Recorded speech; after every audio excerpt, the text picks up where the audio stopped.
growing, we're all on an adventure together. So with that said, if you could do me a favor, please get up on your feet, get some energy going for this guy. Bring it up for Daniel Z. All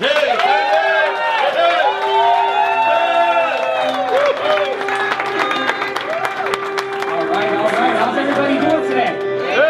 Everybody enjoying this conference? Yeah. It's a lot of fun, right? Well, we've heard this said a few times, but man, I promise you, it's never, ever going to look like this again. No. So the opportunity for all of us that are already here today is immense. Okay, I've been hearing all weekend. I had a chance to meet most of you, I think, on a one-on-one basis. And I keep hearing over and over and over again, man, you're so lucky you got here early.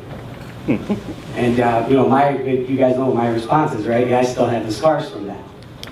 It's been a journey. It's been a ride. We've had fun. We've had our ups and downs, but I think we're positioned right now in a marketplace. We're just so perfectly poised for this massive momentum that's coming. And I put together some thoughts on paper for the first time ever in my 10-year network marketing career, because I had some things on my heart, on my mind that I wanted to share with each and every one of you.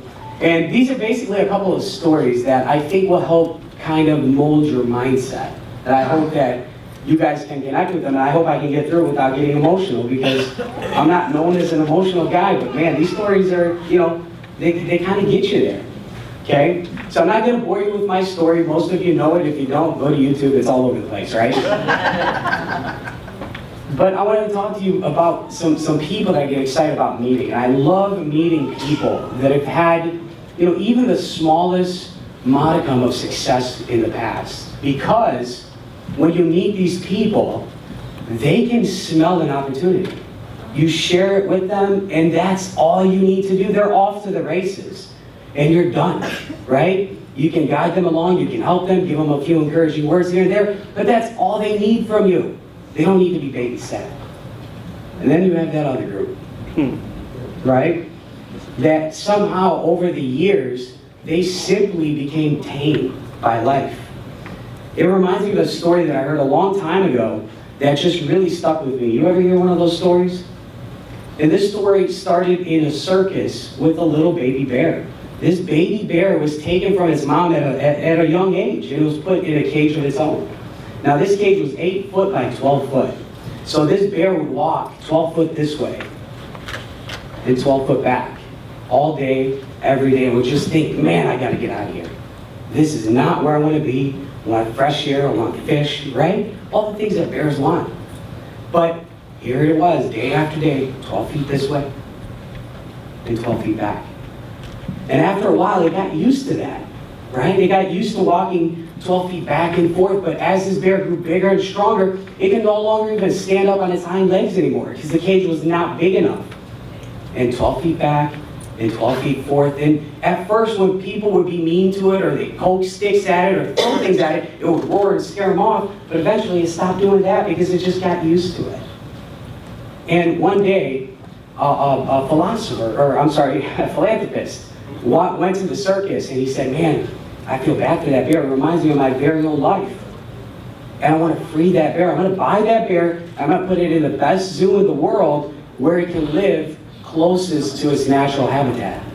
So he did, and the day finally came. They got the bear, the trailers rolled up to the zoo, and they let it out into this beautiful habitat. He could, for the first time in a very long time, stand up on its hind legs.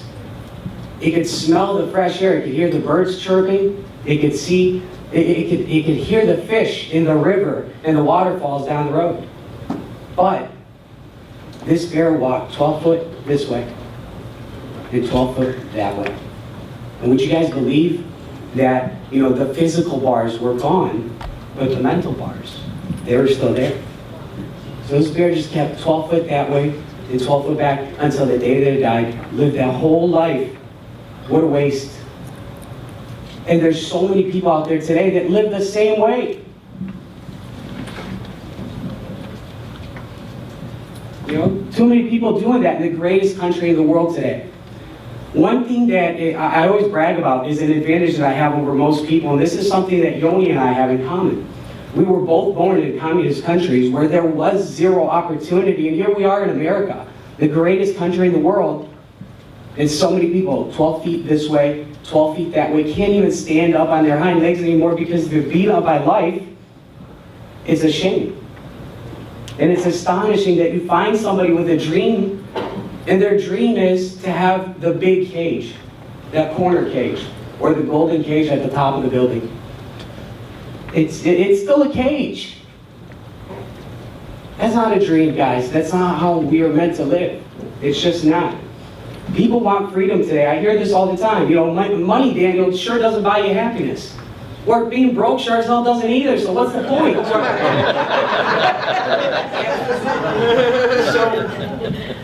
I appreciate being in America and having just the possibility of building an organization, of having leverage, of having time freedom and financial freedom, because those two things, they go hand in hand. You see, when I was 19, I had that restaurant that most of you already know about, and I didn't have time freedom. I worked 14 to 16-hour days. I was there all day, every day, 7 days a week. I was making a great living financially, but what's the point if you can't enjoy it? So one thing that I want to talk to you guys about, kind of hit on a little bit is, smart people today, they come to conferences like this or meetings that we host in our local areas and towns, and they never build a big business. Never. Because they're so focused on probability that they forget about possibility. Who cares about probability? It's not important. A day in and day out, we see movies and we hear stories and we hear songs about people that, against all odds, achieve their dreams and goals. And it happens every day, and we see these things and we're all mystified by it. But it happens every day. Why can't you be the person in that movie, or in that song, or in that story? So, today, I get a lot of, oh, you're so lucky because of the getting there early thing, or, the right place at the right time, or, you're just lucked out. But guys, I'll tell you, those scars are still there from being here that early, okay? And they don't see, what these people don't see is the miles and the time and the naps on the steering wheel, because I got up at 5 a.m. to get to a meeting 4 hours away and nobody showed up. It was one of those me shows. Not even the person that was hosting the meeting showed up. All the times people lied to me, right to my face, said, hey, this is, I'm all in with this. And then never heard from them again. Or the ones that got started and did nothing. And you never hear from them again. You see, these are just part of the deal that we go through. That's what I've been doing for the last 2.5 years to pay my price, because that price needs to be paid in full. There's no discount, as Mr. James so well-spokenly put out earlier. There's no discount on the counter to success. There's no lifestyle advantage plan for success. You don't get the deals on that. You got to pay the price and 100% of it. Okay? So I want to share one more short story, because this really changed my thinking when I first started, and it's, again, one of those stories that really sticks with you, okay? Back in the 15th century, in a tiny village in Germany, lived a family that had 18 kids. The father worked 18 hours a day just to put food on the table and be able to afford a place for his family to live. And he would even, he had his career, but then he would even do chores that paid any type of money throughout their village, just to be able to make ends meet. But he had these two boys, and these were the two eldest boys in the family, and they had a dream. But they knew that their father could never financially help them achieve this dream. Their dream was to go to the art academy in Nuremberg. And they knew they couldn't ask their dad. He was working so hard, and there was nothing that he could do more than he was already doing. So after many long discussions at night in their crowded little bed, the two boys finally worked out a plan. They would toss a coin, and the loser would go down and work in the mines. With his earnings, he would support his brother while he attended the art academy in Nuremberg. And then, with the brother who won the initial coin toss, once he was completed, he would then go into the mines and work so that his other brother could go to the art academy in Nuremberg. So on a Sunday morning after church, they tossed a coin, and Albrecht Dürer won. How many of you guys have heard that name? Quite a few, right? Albert Dürer won the toss and went off to Nuremberg, while his brother Albert, their names are very similar, went to work in the mines. And for the next 4 years, he financed his brother, whose work at the academy was almost an instant sensation. So after his brother had been going to the academy and he became successful almost instantly, he became better than all of his professors. He finally came home after 4 years, and they had this huge, huge party to welcome Albert Dürer back home. And the Dürer family held a huge dinner on their lawn to celebrate Albert's triumphant homecoming.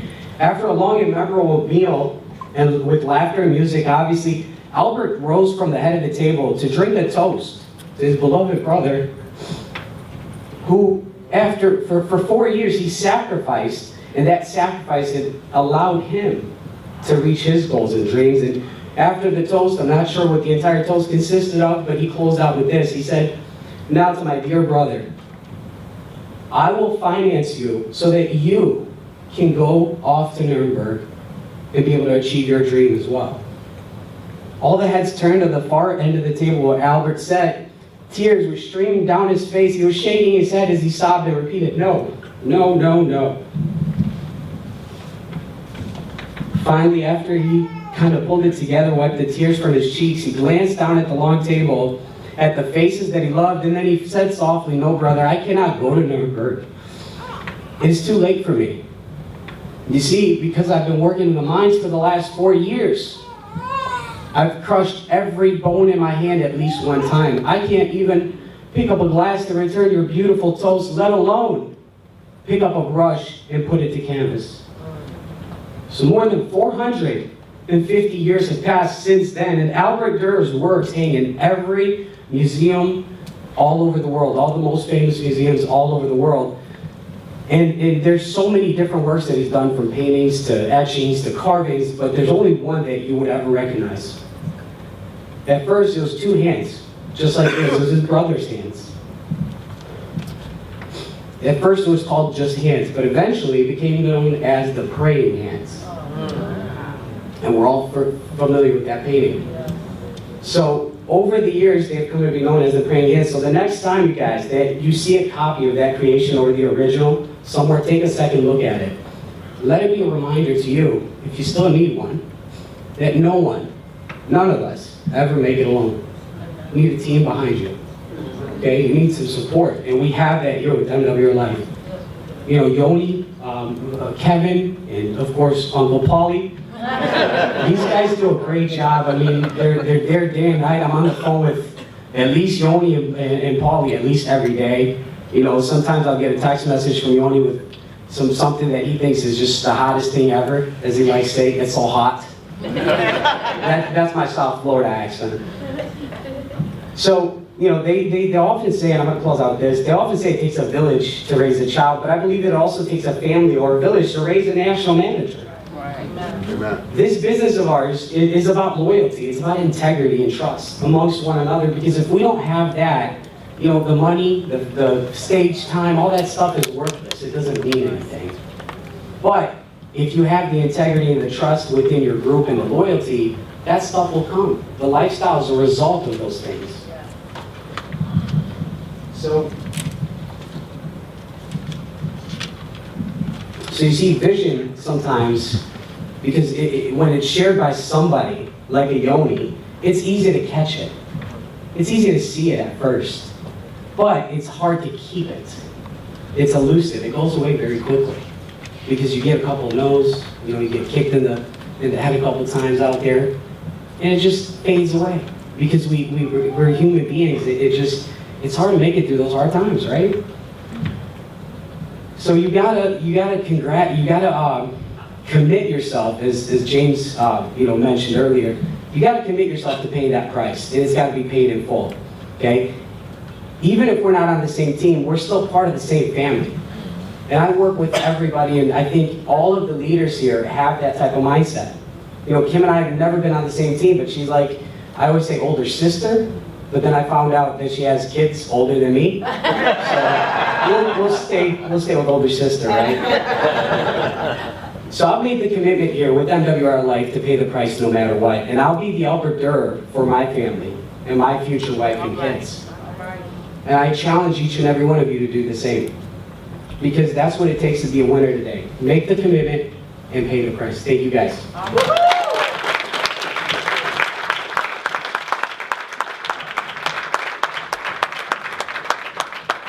Danny Zykaj.